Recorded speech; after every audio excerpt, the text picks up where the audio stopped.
Hola, soy Raúl Jeremías Soriano Gómez y te invito a escuchar esta explicación. Marcos capítulo 11. Cuando ya estaban cerca de Jerusalén, en los pueblos de Betfagé y Betania, junto al monte de los olivos, Jesús envió a 2 de sus discípulos diciéndole: vayan a la aldea que está enfrente, y al entrar en ella encontrarán un burro atado que nadie ha montado todavía. Desátenlo y tráiganlo.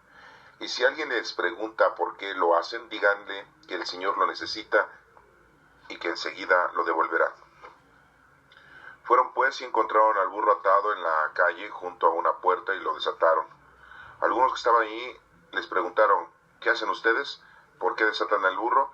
Ellos contestaron lo que Jesús les había dicho y los dejaron ir. Pusieron entonces sus ropas sobre el burro y se lo llevaron a Jesús, y Jesús montó. Muchos tendían sus propias ropas por el camino y otros tendían ramas que habían cortado en el campo. Y tanto los que iban delante como los que iban detrás gritaban: Gloria, bendito el que viene en el nombre del Señor, bendito el reino que viene, el reino de nuestro Padre David, gloria en las alturas. Entró Jesús en Jerusalén y se dirigió al templo, miró por todas partes y luego se fue a Betania con los 12 discípulos, porque ya era tarde. Al día siguiente, cuando salían de Betania, Jesús sintió hambre. De lejos vio una higuera que tenía hojas y se sacó a ver si también tendría fruto, pero no encontró más que las hojas, porque no era tiempo de higos. Entonces le dijo a la higuera: nunca más vuelva nadie a comer de tu fruto. Sus discípulos lo oyeron. Después de que llegaron a Jerusalén, Jesús entró en el templo y comenzó a echar de allí a lo que estaban vendiendo y comprando, volcó las mesas de los que cambiaban dinero a la gente y los puestos de los que vendían palomas. Y no permitía que nadie pasara por el templo llevando cosas. Y se puso a enseñar diciendo: en las Escrituras dice: mi casa será casa declarada casa de oración para todas las naciones, pero ustedes han hecho de ella una cueva de ladrones. Al oír esto, los jefes de los sacerdotes y los maestros de la ley comenzaron a buscar manera de matar a Jesús, porque le tenían miedo, pues toda la gente estaba admirada de su enseñanza. Pero al llegar la noche, Jesús y sus discípulos salieron de la ciudad. A la mañana siguiente pasaron junto a la higuera y vieron que se había secado de raíz. Entonces Pedro, acordándose de lo sucedido, le dijo a Jesús: Maestro, mira la higuera que maldijiste, se ha secado. Jesús contestó: tengan fe en Dios, pues les aseguro que si alguien le dice a este cerro: quítate de allí y arrójate al mar, y no lo hace con dudas, sino creyendo que ha de suceder lo que dice, entonces sucederá. Por eso les digo que todo lo que ustedes pidan en oración, crean que ya lo han conseguido y lo recibirán. Y cuando estén orando, perdonen lo que tengan contra otro, para que también su Padre que esté en el cielo les perdone a ustedes sus pecados. Después de esto regresaron a Jerusalén. Mientras Jesús andaba por el templo, se acercaron a él los jefes de los sacerdotes, los maestros de la ley y los ancianos, y le preguntaron: ¿con qué autoridad haces esto? ¿Quién te dio la autoridad para hacerlo? Jesús les contestó: yo también les voy a hacer una pregunta. ¿Quién envió a Juan a bautizar, Dios o los hombres? Contéstenme. Si ustedes me dan la respuesta, yo les diré con qué autoridad hago esto. Ellos se pusieron a discutir unos con otros. Si respondemos que Dios lo envió, va a decir entonces: ¿por qué no le creyeron? Y como vamos a decir que lo enviaron los hombres, tenían miedo de la gente, pues todos creían que Juan hablaba verdaderamente de parte de Dios. Así que respondieron a Jesús: no lo sabemos. Entonces Jesús les contestó: pues yo tampoco les digo con qué autoridad hago esto. Marcos capítulo 12. Jesús comenzó a hablarles por medio de parábolas. Les dijo: un hombre plantó un viñedo y le puso un cerco. Preparó un lugar donde hacer el vino y levantó una torre para vigilar todo. Luego alquiló el terreno a unos labradores y se fue de viaje. A su debido tiempo mandó un criado a pedir a los labradores la parte de la cosecha que le correspondía. Pero ellos le echaron mano, lo golpearon y lo enviaron con las manos vacías. Entonces el dueño mandó otro criado, pero a este lo hirieron en la cabeza y lo insultaron. Mandó a otro, y a este lo mataron. Después mandó a otros muchos, y a unos los golpearon, y a otros los mataron. Todavía le quedaba uno, su propio hijo, a quien quería mucho. Por último lo mandó a él, pensando sin duda respetarán a mi hijo. Pero los labradores se dijeron unos a otros, este es el que ha de recibir la herencia, matémoslo, y será nuestra la propiedad. Así que lo agarraron, lo mataron, lo arrojaron el cuerpo fuera del viñedo.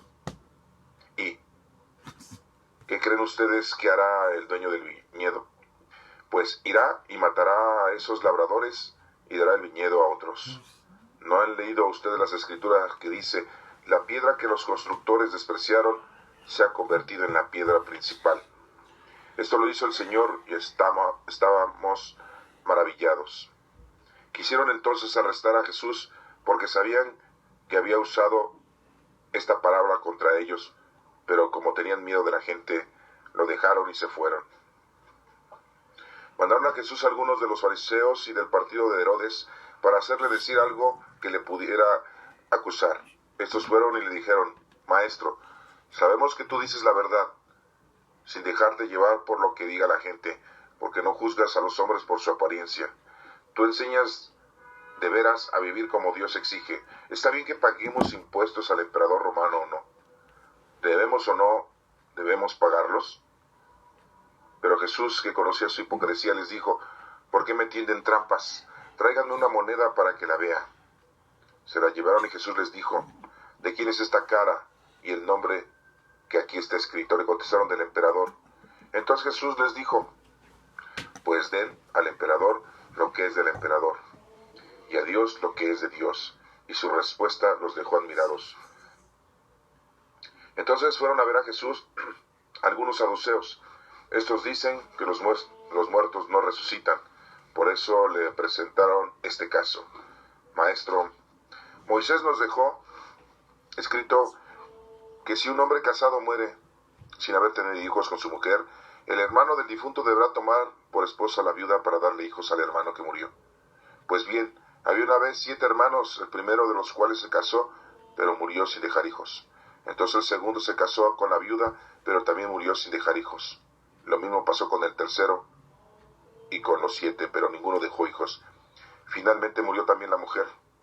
Pues bien, en la resurrección, cuando vuelvan a vivir, ¿de cuál de ellos será esposa esta mujer si los 7 estuvieron casados con ella?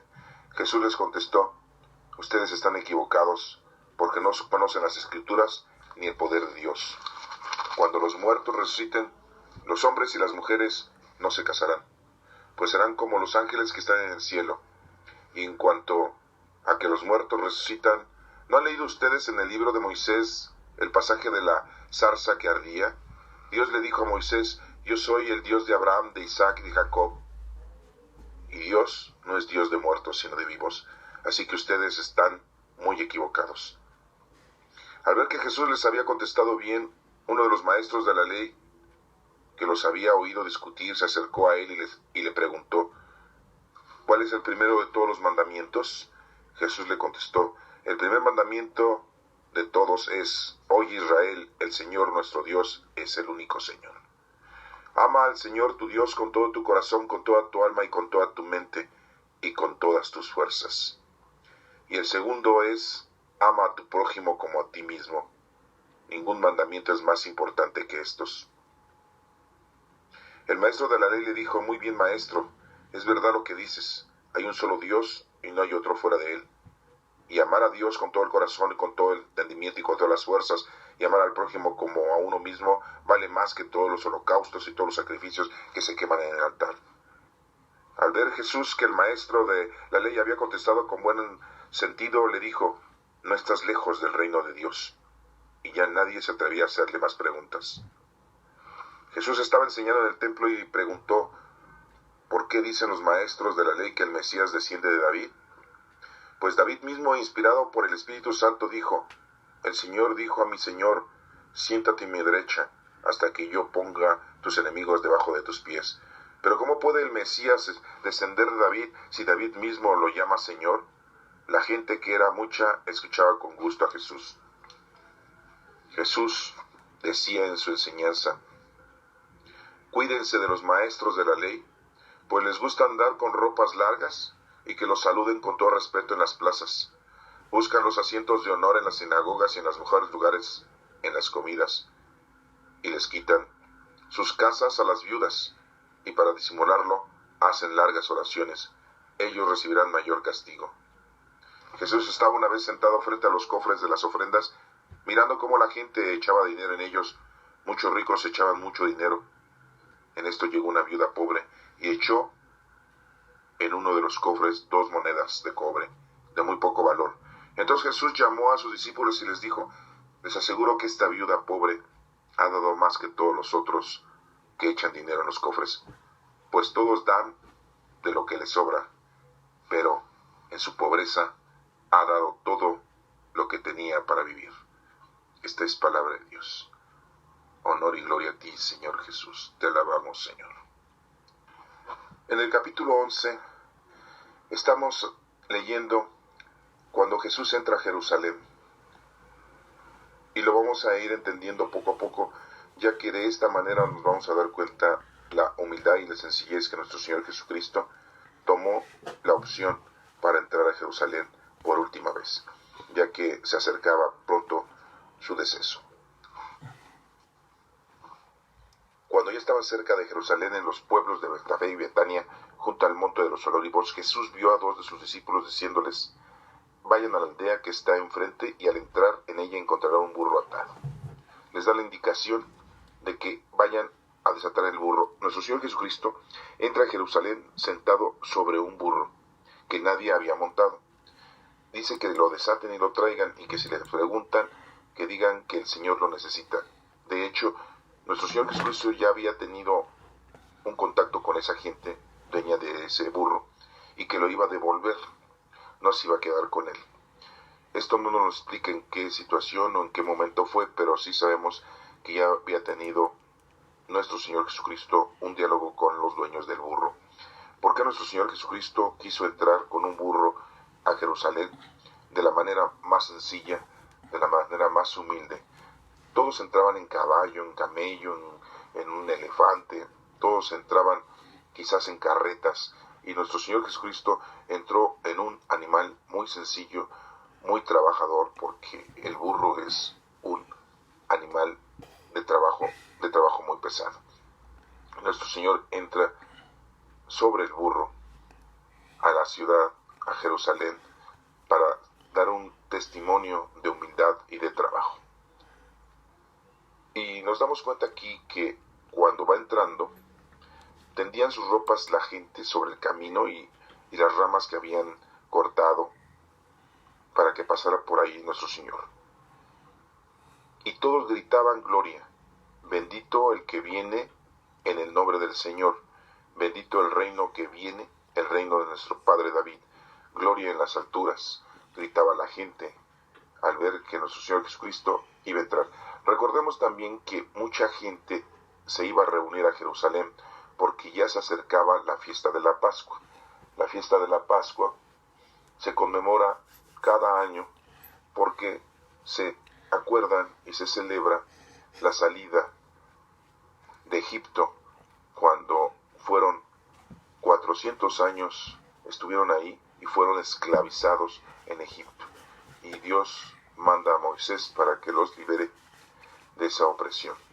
Y cada año celebran esa Pascua. Pascua significa paso, paso de la esclavitud a la libertad. Y vemos cómo Moisés lleva a cabo este hecho con ellos y los saca de Egipto. Y cada año se celebra la Pascua. En este momento ya se acercaba la fiesta de la Pascua. Es por eso que Jesús entra a la ciudad de Jerusalén, y esto dicen posiblemente que era el primer día de la semana, que para nosotros los cristianos es el 7º día, pero para los judíos es el primer día de la semana, que era domingo, y Jesucristo entra sentado en un burro. Y mucha gente había ido a Jerusalén precisamente para celebrar la Pascua, y es cuando también tienen ese encuentro con nuestro Señor Jesucristo, ya que Él también va para allá. Recordemos que unos días antes Jesús les había dicho que iba a ir a Jerusalén, y Pedro lo había reprendido diciéndole que cómo iba a regresar a Jerusalén si la última vez lo iban a apedrear, lo querían matar a él y a todos los demás. Y Jesús le dice que él piensa como los hombres y no piensa como Dios. Y vemos cómo de todas maneras nuestro Señor Jesucristo va a cumplir con lo que ya estaba escrito. Él ya les había explicado 3 veces, les había dicho a sus discípulos lo que le iba a pasar. Independientemente de quién lo iba a entregar, nuestro Señor Jesucristo ya sabía que eso le iba a ocurrir. Aún hasta aquí, todavía no decía quién lo iba a traicionar. Por lo tanto, cualquiera de los discípulos hubiera podido ser el encargado de llevar a cabo la entrega para que nuestro Señor Jesucristo cumpliera con lo que estaba escrito por parte de la palabra de Dios ya profetizada anteriormente. Todo esto se tenía que cumplir, todo esto tenía que suceder, y no podíamos nosotros decir que todo sucedió por causa de una traición de unos de sus discípulos. Todo esto ya nuestro Señor Jesucristo se los había explicado, se los había dicho que tenía que suceder y que tenía que resucitar al tercer día. Y después de haber resucitado, al tercer día, 50 días después, nos manda el poder del Espíritu Santo, el Paráclito, como se menciona. Jesús entró en Jerusalén y se dirigió al templo. Miró por todas partes y luego se fue a Betania con los 12 discípulos porque ya era tarde. Entonces vemos cómo nuestro Señor Jesucristo cumple con ir al templo, a la sinagoga, y después se retira cuando ya es un poco tarde y se va con los 12 discípulos. Al día siguiente, cuando salían de Betania, Jesús dice aquí que sintió hambre. Es un hecho importante. Yo creo que muchas veces sintió hambre, pero aquí nos hace ver algo importante. De lejos vio una higuera que tenía hojas y se acercó a ver si también tendría fruto, pero no encontró más que las hojas porque no era el tiempo de higos. Entonces le dijo a la higuera: nunca más vuelva nadie a comer de tu fruto. Sus discípulos lo escucharon. Si todavía no era tiempo de que la higuera diera frutos, ¿por qué razón iba a tener frutos si todavía no era el momento de dar frutos? Y aquí vemos cómo nuestro Señor Jesucristo dice: nunca más vuelva nadie a comer de tu fruto. Vemos más adelante cómo se secó la higuera. Pero continúa diciendo: después de que llegaron a Jerusalén, Jesús entró en el templo y comenzó a echar allí a los que estaban vendiendo y comprando. Vemos cómo llega al templo. Volcó las mesas de los que cambiaban dinero. Sí, porque llegaban de varios lugares, de diferentes lugares, y traían diferente tipo de dinero. Era como una casa de cambio. Y tiró los puestos de los que vendían palomas, y no permitía que nadie pasara por el templo llevando cosas. Y se puso a enseñar diciendo: en las Escrituras dice, mi casa se declara casa de oración para todas las naciones. Para todas las naciones, no solamente para los judíos, es para todos. Para todas las naciones: romanos, griegos, fenicios, egipcios, de Tiro, de Sidón, de todos lados. No solamente para los judíos, se dan cuenta. Su casa es para casa de oración para todas las naciones. Pero ustedes la han hecho una cueva de ladrones. Qué raro, ¿no? Todas las iglesias en el mundo, los líderes las hacen negocio, realizan actividades mundanas, económicas y de poder, disfrazadas con lo espiritual. Vemos cómo obtuvo la Iglesia Católica dinero para poder construir la Capilla Sixtina y la Catedral de San Pedro. No crean que salió muy barato construir todo el Vaticano. ¿De dónde salió tanto dinero? Dirán ustedes, poco a poco lo fueron juntando, sí, pero ¿saben cuál era una de las formas más recurrentes para juntar dinero?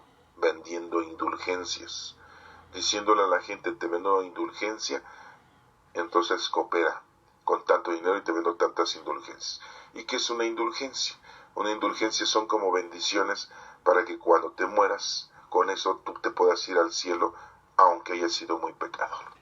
Una forma muy, muy nefasta, muy tonta, muy estúpida, porque las indulgencias pues no te van a salvar, lo que te van a salvar son tus obras. Pero la Iglesia Católica inventó las indulgencias y las vendía, y de ahí sacaba mucho dinero a la gente de mucho dinero, la engañaban para que donaran dinero de esa forma reunían dinero. Y no solo eso, sino en la actualidad vemos que cobran para todo en la iglesia. Hoy, 2018, ya salió una orden del Papa Francisco en donde menciona que no deben de cobrar para administrar los sacramentos, para llevar a cabo el oficio de la misa. No deben de cobrar. Espero que los sacerdotes en esta actualidad le obedezcan y dejen de cobrar. Lo dudo, dudo que esto prospere. Pero bueno, estamos en el 2018, estamos en marzo de 2018 y pues esperemos que verdaderamente esto resulta efecto, quién sabe. Pero la han vuelto una casa de ladrones. Ya lo había dicho nuestro Señor Jesucristo.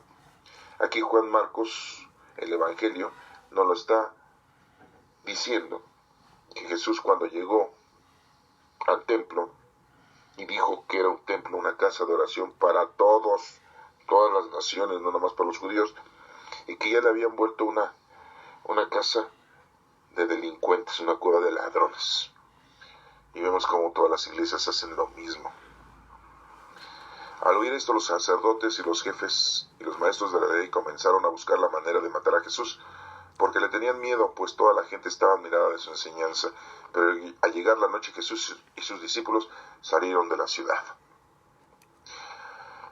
Bueno, pues nos damos cuenta entonces cómo en la noche se salen de la ciudad y cómo los jefes de los sacerdotes, los fariseos, ya están buscando la forma de cómo matar a nuestro Señor Jesucristo, de cómo aprenderlo, de cómo arrestarlo.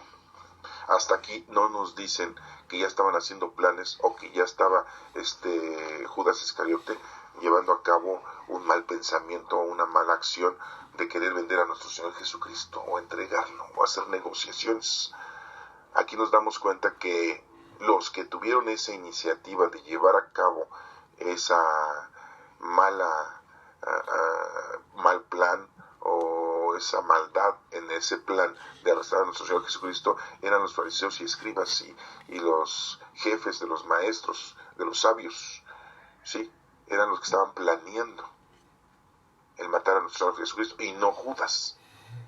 Por eso les digo que hay que entender que fue una víctima más Judas. Lo envolvieron, lo manipularon, lo convencieron y cayó en el pecado. Pero lo bueno es que sabemos que Judas se arrepintió. Bueno, y regresamos a lo de la higuera. A la mañana siguiente pasaron junto a la higuera y vieron que se había secado de raíz. Nuestro Señor Jesucristo dijo: nunca más vuelva nadie a comer su fruto. Así lo dijo. Entonces Pedro, acordándose de lo sucedido, le dijo a Jesús: Maestro, mira la higuera que maldijiste se ha secado. Pero si todavía no era su tiempo, ¿por qué tanta exigencia? ¿Quién es el dueño? Dios. ¿Quién es el que manda? Dios. ¿Quién es el que castiga? Dios. ¿Quién es el que hace milagros? Dios. Y este es un ejemplo de que tú tienes que ser mejor que la higuera. Aún en un tiempo en que no sea de dar fruto, tienes que dar fruto. Porque de lo contrario, entonces pues el Señor te va a secar. Dijo Jesús, tengan fe en Dios, pues les aseguro que si alguien le dice a este cerro, quítate de ahí y arrójate al mar, y no lo hace con dudas, sino creyendo que ha de suceder lo que dice, entonces sucederá. Muy importante entonces tener total confianza, total fe en nuestro Dios. Por eso les digo que todo lo que ustedes pidan en oración, crean que ya lo han conseguido y lo recibirán. Nos damos cuenta cómo Jesús le dijo a Jairo cuando le fue a pedir ayuda para su hija: sí, ve, tu hija ya está curada. Vemos cómo el soldado se acerca al Señor, el centurión, el comandante, y le pide ayuda por su criado, muy querido, y lo cura. Vemos cómo la mujer se le acerca a la vestimenta de nuestro Señor, lo toca y se cura después de 12 años de sangrado.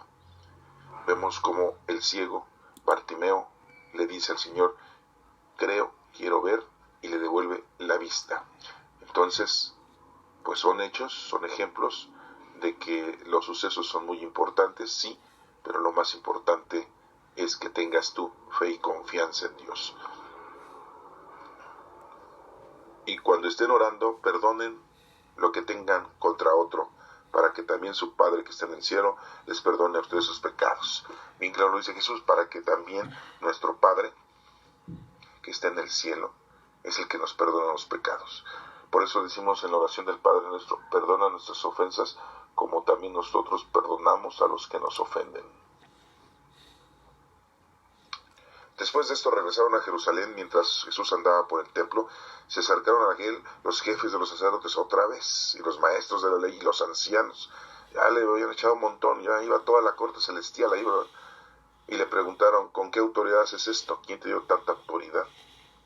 Y Jesús les contesta, yo también les voy a hacer una pregunta, ¿quién le dio autoridad? A Juan el Bautista. Entonces pues no sabían qué contestar. Dice, si decimos que Dios, pues entonces ¿por qué no le hicimos caso? Y decimos que los hombres, ¿ah? Dice aquí, ¿y cómo van a decir que lo vieron los hombres? Tenían miedo de la gente, pues todos creían que Juan hablaba verdaderamente de parte de Dios. Y dice, pues no sabemos, dice Jesús, pues yo tampoco les voy a explicar con qué autoridad hago todo esto. Y se quedan callados una vez más. Vemos cómo continuamente le están tratando de poner trampas a nuestro Señor. Y bueno, aquí vemos cómo el Señor nos da una explicación, un entendimiento de algo muy importante.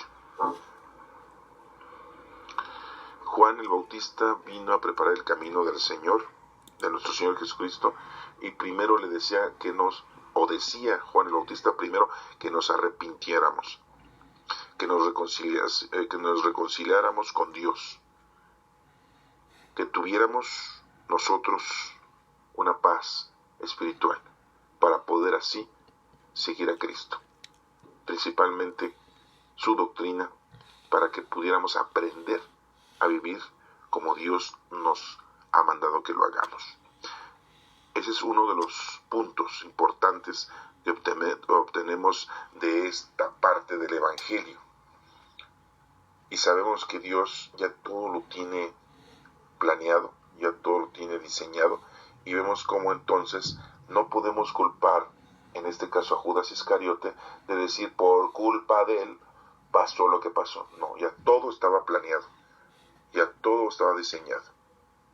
El hecho de que los fariseos, los jefes de los sacerdotes, los maestros de la ley, los ancianos, estuvieran constantemente siguiendo a Jesucristo para ver si cometía un error, trataban de hacerlo caer en un error. Estaban todos ahí, y a pesar de que nuestro Señor Jesucristo les explicaba a todos, todo se lo explicaba a todos, no entendían ellos, estaban arraigados en su normatividad, estaban penetrados en sus leyes mosaicas. Y no es que no sirvieran, simple y llanamente es que no habían entendido y no habían interpretado verdaderamente la palabra de Dios. Se habían quedado solamente en la realización de sus costumbres, de sus tradiciones. Todo lo estaban manejando a su conveniencia y no lo estaban manejando con la veracidad. Por eso nuestro Señor viene a adoctarlos, o sea, adoctrinarlos, para que pudieran conocer verdaderamente la interpretación idónea y llevar a cabo las obras que Dios les había mencionado que tenían que realizar. Por eso les dice, amar a Dios sobre todas las cosas y a tu prójimo como a ti mismo. Pues yo tampoco les digo qué autoridad hago todo esto, dijo Jesús. En el capítulo número 12 dice, Jesús comenzó a hablarles por medio de parábolas. Y les dice que un hombre plantó un viñedo y puso un cerco, preparó su lugar donde hacer el vino y levantó una torre para vigilarlo todo. Luego alquiló el terreno a unos labradores y se fue de viaje. Y nos menciona aquí que a su debido tiempo, manda a uno de sus criados para que le den la parte de la cosecha que le corresponda a ese dueño. ¿Y qué hicieron los labradores? Lo mataron. Manda a otros y los matan. Manda a otro y lo matan. Y dice, voy a mandar a mi hijo, a ese lo van a respetar, y no lo respetaron. Vemos cómo les está diciendo a los fariseos, maestros de la ley, y a los ancianos, que durante toda la vida, toda la historia bíblica del pueblo judío, les mandó profetas para decirles qué es lo que tenían que hacer, cómo lo tenían que hacer, y los maltrataron a los profetas, los mataron a los profetas, los corrían a los profetas, los lastimaban a los profetas, y no obedecían la ley. Seguían en sus costumbres, en sus tradiciones y en sus formas de conveniencia de entender la palabra de Dios. Y hacían lo que se les daba la gana. Por eso estuvieron presos, esclavizados en Egipto 400 años. Por eso estuvieron también presos y desterrados en la época del rey Ciro en Babilonia, porque se distanciaban de la verdad, no cumplían con lo que el Señor les exigía, porque interpretaban mal las Sagradas Escrituras y porque las usaban a su conveniencia y no las cumplían con la veracidad en la que Dios había dispuesto. Y dice aquí que dice el dueño de la viña, voy a mandarles a mi hijo para que a él sí lo van a respetar, pues sabiendo que lo que hicieron, lo mataron. Y es lo que mismo les da a entender. Y esto todavía no ocurría, nuestro Señor Jesucristo todavía no lo mataban. Y les está diciendo a los fariseos y escribas, lo van a matar. Jesucristo, el Hijo de Dios, viene y lo matan. Y no creen en él. Este es el que va a recibir la herencia, matémoslo, dice la Sagrada Escritura. Y será nuestra propiedad. Así que lo agarraron, lo mataron y le arrojaron el cuerpo fuera del viñedo. ¿Qué es lo que va a pasar cuando llegue el dueño del viñedo? Pues dice, matará a los dos labradores y le dará el viñedo a otros. Es lo que dice en la parábola de los talentos. Aquel personaje que enterró su talento no lo quiso arriesgar. Y los otros que tenían 5 y dieron 10, los que tenían 50 y dieron 100. Pero este empleado, siervo malo, tenía un talento y no lo puso a trabajar. Quítenle ese talento y dénselo a quien sí lo multiplica. Eso es lo que se debe de hacer, multiplicar los talentos, multiplicar el trabajo, llevar a cabo la realización de lo que Dios quiere que nosotros hagamos y no quedarnos cuidando cuánta gente lleva una vida decorosa en la que trata de no cometer pecado, van a misa, rezan el rosario, las horas litúrgicas, se confiesan, comulgan, no cometen pecado, pero no hacen obras de caridad. ¿Y cuál es la obra de caridad importante que nos menciona el Señor? Dice, amar a Dios sobre todas las cosas y a tu prójimo como a ti mismo. Entonces esas personas que hacen eso, pues es como si estuvieran guardando el talento y escondiéndolo. El Señor nos ha dado los talentos para que los pongamos a trabajar y multipliquemos el valor del talento. Y aquí pues nos menciona que ¿qué creen ustedes que hará con el dueño? El dueño pues va a matar a los labradores, se los dará a otros, ¿verdad? Esto lo hizo el Señor y estamos maravillados. Quisieron entonces arrestar a Jesús porque sabían que había usado esa parábola contra ellos. Pues sí, bien que lo entendieron, pero como tenían miedo de la gente lo dejaron y se fueron. Después le hacen otra pregunta con respecto a los impuestos y a la moneda, que si era lícito pagar a Roma el impuesto. Y Jesús les dice, ¿de quién son las monedas? Del emperador. Pues denle al César lo del César y a Dios lo de Dios, al emperador. Pues denle al emperador lo que es del emperador y a Dios lo que es de Dios. ¿Qué es lo que es de Dios? Tu vida, tu alma, tu espíritu.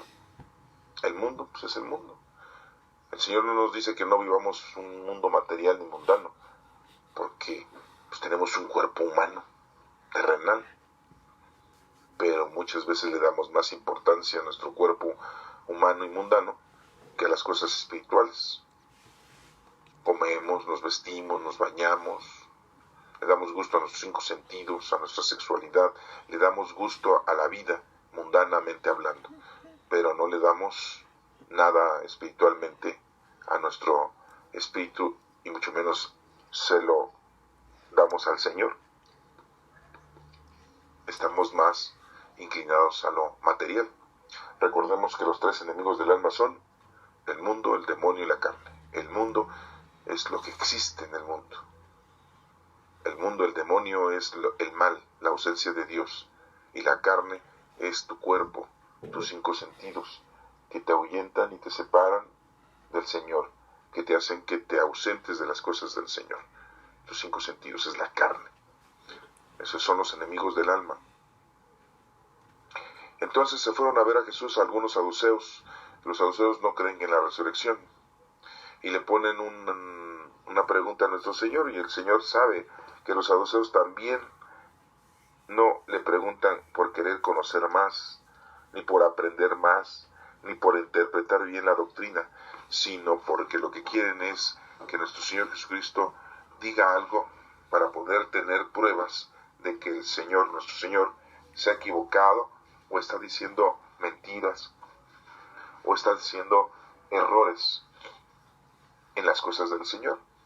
Y por eso le dicen, en la ley de Moisés dice que si un hombre se casa y no tiene hijos, se tiene que casar con la mujer el otro hijo, el otro hermano, y así sucesivamente hasta que tenga hijos. Y si nadie tiene hijos y también muere la mujer, cuando haya la resurrección, ¿con quién va a resucitar? O sea, son preguntas muy, ahora en la actualidad, una pregunta muy ilógica, ¿no?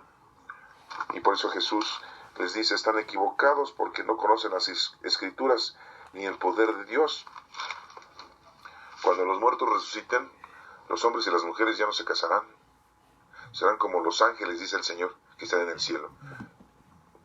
Y en cuanto a que los muertos resucitan, ¿no han leído ustedes el libro de Moisés en el pasaje de la zarza que ardía?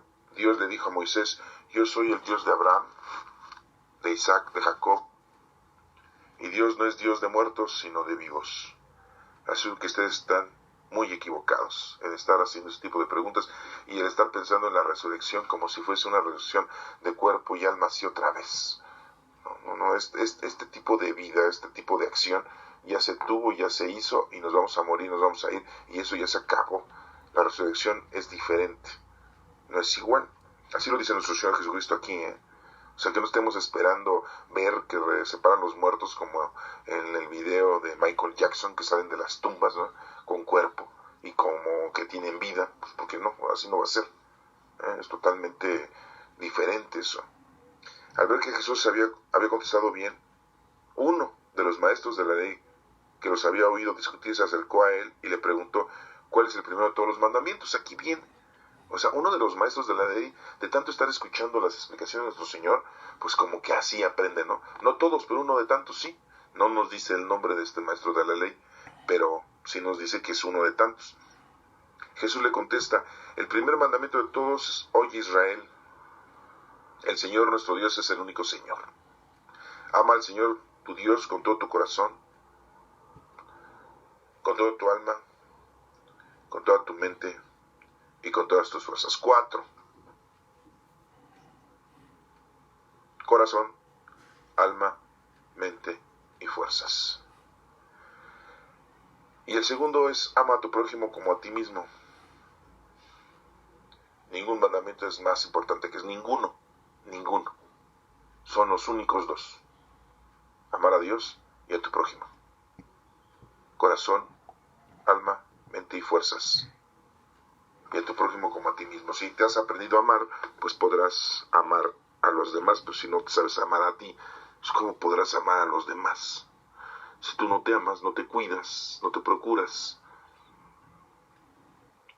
no conoces a Dios, pues ¿cómo vas a poder amar a los demás? Pues no puedes.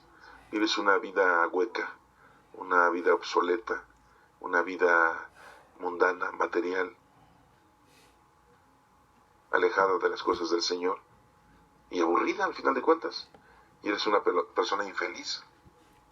Y llegas a tu ancianidad y te da miedo la muerte, y ya todo te da miedo. Dice aquí, el maestro de la ley le dijo: muy bien, maestro, es verdad lo que dices. Hay un solo Dios y no hay otro fuera de él. Pues, está muy claro, ¿eh? O sea, no andemos buscando que los santos nos hagan milagros, que la Virgen nos haga milagros, que los ángeles nos hagan milagros, porque el único que hace milagros es nuestro Padre Dios. Y el amar a Dios con todo tu corazón y con todo tu entendimiento y con todas tus fuerzas, y amar al prójimo como a uno mismo, vale más que todos los holocaustos y todos los sacrificios que se queman en el altar. Lo corrobora, lo asevera y lo confirma este maestro de la ley. Este maestro sí había entendido las escrituras, sí había hecho a un lado las costumbres y tradiciones, había antepuesto primero el amor a Dios y al prójimo, que era lo más importante. Y aquí lo está conjuntamente aceptando y teniendo en el primer plano con lo que nuestro Señor Jesucristo había explicado.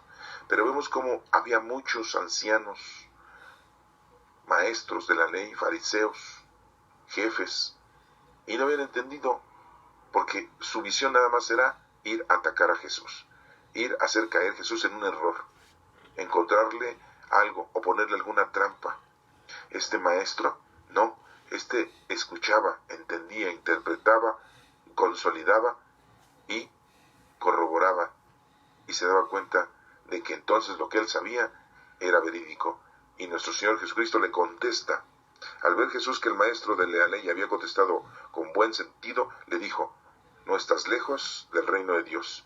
Y ya nadie se atrevía a hacerle más preguntas. ¿Cuál es el reino de Dios? El Espíritu Santo. Ese es el reino de Dios. El Espíritu Santo es el amor del Padre y del Hijo.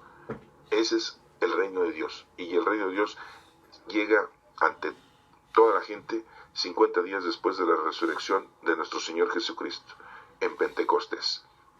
Y el reino de Dios está con nosotros. Vivimos la era del Espíritu Santo. Nos llamamos cristianos porque seguimos el Evangelio, la doctrina. Entendemos que somos hermanos, hijos de Dios. Y entendemos que somos cristianos porque venimos de Cristo. Cristo es en un idioma, Mesías es en otro idioma, en el idioma hebreo. Entonces todos somos mesiánicos porque somos igual que el Mesías, que Cristo, cristianos. Entonces nosotros seguimos la palabra del Señor y nos damos cuenta entonces que no estamos lejos del reino de Dios, porque el Espíritu Santo ya vive con nosotros, ya estamos bautizados, vivimos la época del Espíritu Santo, la era del Espíritu Santo, la tercera persona de la Santísima Trinidad. Recuerda que nuestro Señor se nos ha manifestado en tres divinas personas, pero es un solo Dios. Jesús estaba enseñando en el templo y preguntó: ¿por qué dicen los maestros de la ley que el Mesías desciende de David? Porque así decían, ¿no? El Mesías tiene que descender de la tribu de Judá, de la tribu del rey David. Pues David mismo, inspirado por el Espíritu Santo, estaba escrito: el Señor dijo a mi Señor, siéntate a mi derecha.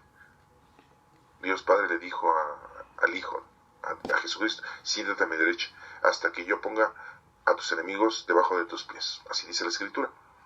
Pero ¿cómo puede el Mesías descender de David si David mismo lo llama Señor? Pues sí. David decía mi Señor, y cómo es posible que de él iba a descender mi Señor. O sea, porque nuestro Señor Jesucristo, acuérdense que Dios hizo que una mujer virgen, una mujer santa, María, concibiera y diera a luz a un hijo, y todo fue por obra del Espíritu Santo. Esa es la fuerza, el poder del Espíritu Santo en la acción en el cuerpo de nuestra Santísima Madre. Y nuestra Santísima Madre concibe a nuestro Señor Jesucristo en su vientre. Es la concepción. Independientemente, ya sabemos que tanto José como María eran de la tribu de David. Llevaba sangre, porque ahí estaba María, presente. Jesús decía en su enseñanza: cuídense de los maestros de la ley, pues les gusta andar con ropas largas y que los saluden con todo respeto en las plazas. Si son payasos, son orgullosos, son espectaculares, buscan los asientos de honor en las sinagogas y en los mejores lugares en las comidas. Y les quitan sus casas a las viudas y para disimularlo hacen largas oraciones. Ellos recibirán mayor castigo. Habla de los guías espirituales, de los presbíteros, de los sacerdotes, de los pastores, que se aprovechan, manipulan a la gente para su bien, para poder obtener beneficios mundanos. Y dirán ustedes, si ellos están dedicados a las cosas espirituales, ¿cómo es posible que estén envueltos en las cosas mundanas y materiales? Pues sí, desafortunadamente es así. En la iglesia siempre se nos pide que hagamos oración por los sacerdotes para que no caigan en errores y en pecado. No les digo que todos, pero la mayoría caen en el pecado del materialismo, caen en el pecado del poder, caen en el pecado de la riqueza. Y la gente es manipulada por ellos, para bien de ellos. En algunas iglesias solamente le piden a la gente dinero que dizque para arreglar la iglesia. Y muchos dicen, bueno, pues también de ahí tienen que vivir, de lo que obtienen de las limosnas, de lo que obtienen del cobro de la administración de los sacramentos, de lo que obtienen del cobro de todas las misas para difuntos, las ceremonias de bodas, de 15 años, de comuniones, de bautizos, lo que cobran por bendecirte tu coche, tu casa, tu negocio. Y la gente es muy dada a invitar a los sacerdotes a que vayan a comer a sus casas y les dan una atención muy, muy buena. Algunos sacerdotes solamente les gusta juntarse con gente de la colonia que tiene dinero, no les gusta juntarse con la gente que no tiene dinero. Y les piden a la gente que tiene dinero que colaboren. Y así están ellos ayudando a la iglesia, a la casa de Dios, porque así le ponen, ¿verdad? A la casa de Dios. Y Dios no se va a olvidar de ti porque tú has dado mucho dinero, como si eso a Dios le interesara. Eso a Dios ni le interesa. Y muchos dicen, ay no, pero ¿cómo le va a gustar a Dios que esté la iglesia toda fea? No le gusta a Dios que el templo esté feo. Pero de nada sirve que tú no conozcas a Dios, no lo ames y no lo sirvas y que nada más pienses que con tu dinero que tú le das a la iglesia, con eso ya estás logrando tu salvación. Pues es una equivocación. Si no, Dios hubiera dicho, amar a Dios sobre todas las cosas y a la iglesia atenderla con tu dinero, con tu servicio, con tus obras, como a ti mismo. Y no, está diciendo al prójimo. No se menciona ese aspecto. La iglesia, al menos la iglesia católica, te inventa 5 mandamientos de la iglesia y te exige que los cumplas, y uno de tantos es pagar el diezmo y ayudar a la iglesia en sus necesidades. Te invita a que tú colabores. Y vemos aquí que lo que el Señor nos está diciendo, que tengamos mucho cuidado de esos fariseos, de esos maestros, de esos pastores, porque como en otras lecturas nos ha dicho, son lobos disfrazados de ovejas. Tengamos cuidado. Y así tú sigues en lo mismo y no quieres entender, y aquí te quieres poner una venda en los ojos y no quieres entender, es problema tuyo, no es problema de nadie. Entonces el día de mañana no vayas a decir que nadie te lo explicó, que nadie te dijo, que nadie te aconsejó, que nadie te avisó que estás equivocado. No debemos de caer en las garras de algunos guías ciegos, ¿sí? Hay otros más que se ponen a vender nichos para que guardes ahí los restos de tus familiares y solamente te los alquilan, porque no es perpetuidad. En 20, 30 años, cuando tú ya no estés, porque a lo mejor a ti también te van a poner en otro lado, los restos que hayas puesto en ese lugar, pues nadie los va a reclamar. Los van a sacar, los van a echar en una fosa común y van a volver a arreglar ese lugar y lo van a volver a revender por un negociazo. Hasta parece que agarran la iglesia para hacer negocio. Jesús estaba una vez sentado frente a los cofres de las ofrendas, mirando cómo la gente echaba dinero en ellos. Sí, así como en la Basílica de Guadalupe, ¿no? Que llega la gente y echan las alcancías.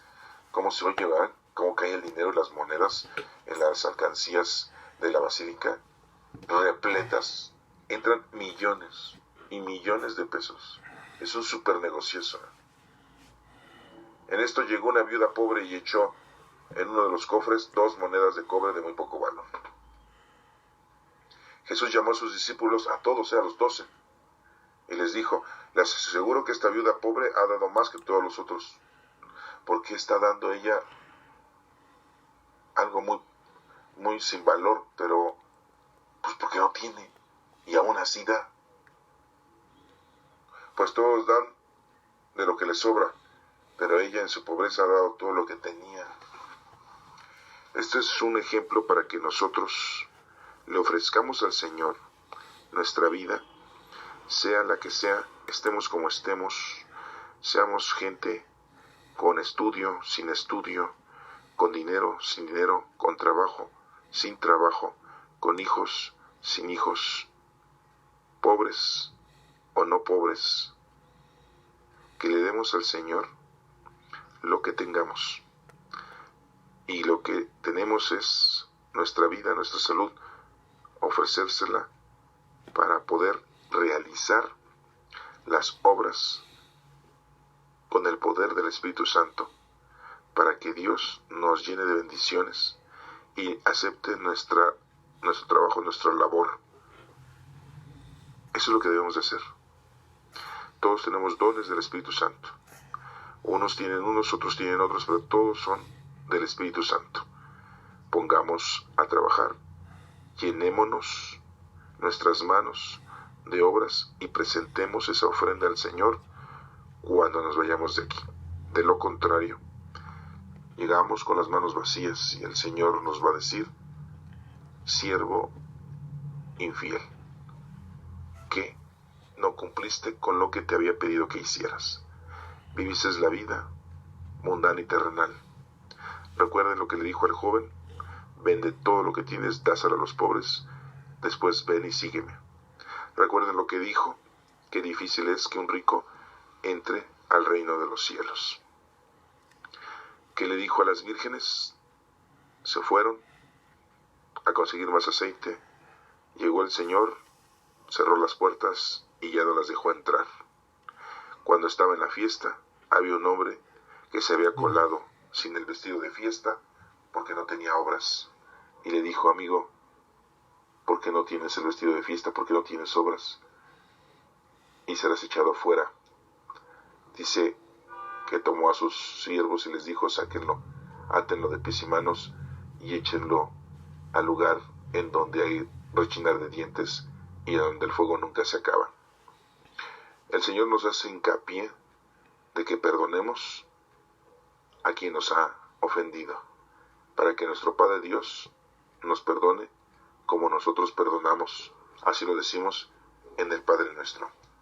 Y vemos cómo entonces el mandamiento más importante es amar a Dios sobre todas las cosas y a tu prójimo como a ti mismo.